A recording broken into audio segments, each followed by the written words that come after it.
7 సెకండ్ల అద్భుతం. అసలేంటి 7 సెకండ్ల అద్భుతం? గుడి గంటకు, మన మెదడుకు అసలేంటి సంబంధం? రండి, గంటనాదం వెనుక దాగిన రహస్యాన్ని ఛేదిద్దాం. Hello everyone, I'm doctor Harish Ganla. Welcome to my channel age old wisdom. మన హిందూ ధర్మంలో ఏ గుడికి వెళ్ళినా గర్భాలయంలోకి ప్రవేశించే ముందు తప్పనిసరిగా గంట కొడతాం. ఇది తరతరాలుగా వస్తున్న ఆచారం. సాధారణంగా మనం ఏమనుకుంటామంటే గుడి గంట కొట్టడం ద్వారా దేవుని నిద్ర లేపుతున్నామని లేదా మన రాకను దేవునికి తెలియజేస్తున్నామని అనుకుంటాం. కానీ ఈ సాంప్రదాయం వెనుక మన పూర్వీకులు ఒక అద్భుతమైన శాస్త్రీయ కోణాన్ని దాచిపెట్టారు. గుడిగంట అనేది కేవలం శబ్దం చేసే లోహం కాదు, అది ఒక శక్తివంతమైన వైబ్రేషన్ కలిగించే సాధనం. అది మన మనస్సు, శరీరాన్ని, మెదడును ఎలా ప్రభావితం చేస్తుందో తెలిస్తే మీరు ఆశ్చర్యపోతారు. ముందుగా గుడి గంటను ఎలా తయారు చేస్తారో తెలుసుకుందాం. గుడి గంటలు కేవలం ఇనుము లేదా రాగితో మాత్రమే తయారు చేయబడవు. వీటిని తయారు చేయడానికి కాడ్మియం, సీసం, రాగి, జింక్, నికెల్, క్రోమియం, మ్యాంగనీస్ వంటి వివిధ లోహాలను ఒక ప్రత్యేకమైన నిష్పత్తిలో కలుపుతారు. ఈ లోహాల మిశ్రమం వెనుక ఉన్న అసలైన ఉద్దేశం ఏమిటంటే గంటను కొట్టినప్పుడు ఒక ప్రత్యేకమైన ధ్వనిని ఉత్పత్తి చేయడం.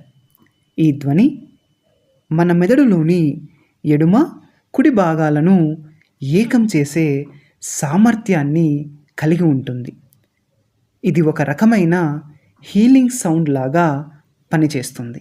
మనం గంట కొట్టినప్పుడు వచ్చే శబ్దం చాలా తీక్షణంగా, స్పష్టంగా, సుదీర్ఘంగా ఉంటుంది. ఈ ధ్వని ద్వారా వచ్చే ప్రతిధ్వని కనీసం 7 సెకండ్ల పాటు మన చెవులకు వినిపిస్తూనే ఉంటుంది. ఈ 7 సెకండ్ల సమయం చాలా కీలకమైనది. ఎందుకంటే ఈ 7 సెకండ్లలో ఆ ధ్వని తరంగాలు మన శరీరంలోని 7 ముఖ్యమైన శక్తి కేంద్రాలను, అంటే 7 చక్రాలను తాకుతాయి. ఈ ప్రక్రియ వల్ల మన శరీరంలోని నాడి వ్యవస్థ ఉత్తేజితం అవుతుంది. మనసులో ఉన్న వేల కొద్ది ఆలోచనలు ఒక్కసారిగా ఆగిపోయి మన మెదడు పూర్తిగా శూన్య స్థితిలోకి వెళ్తుంది. దేవాలయం అనేది కేవలం ప్రార్థనా స్థలం మాత్రమే కాదు, అది శాస్త్రీయంగా రూపొందించబడిన ఒక శక్తి క్షేత్రం. పురాతన దేవాలయాలు భూమి యొక్క అయస్కాంత మరియు విద్యుత్ తరంగాలు ఎక్కువగా ఉన్న ప్రదేశాల్లో నిర్మించారు. గర్భగుడి లేదా ప్రధాన విగ్రహం ఉన్న ప్రదేశం భూమి యొక్క అయస్కాంత శక్తిని ఎక్కువగా గ్రహిస్తుంది. విగ్రహం కింద రాగి పలకలను ఉంచడం వల్ల అవి ఈ శక్తిని గ్రహించి చుట్టుపక్కలకు ప్రసరింపచేస్తాయి. ఈ శక్తి గర్భగుడి ప్రధాన ద్వారం నుండి వెలుపలకు వస్తుంది. ఈ సమయంలో పూర్తిగా శూన్యస్థితిలో ఉన్న భక్తులు ఈ శక్తిని గ్రహిస్తారు. దీనివలన వారి దినచర్య ఎంతో ఉత్సాహంగా, ఎంతో ఆహ్లాదకరంగా గడుస్తుంది.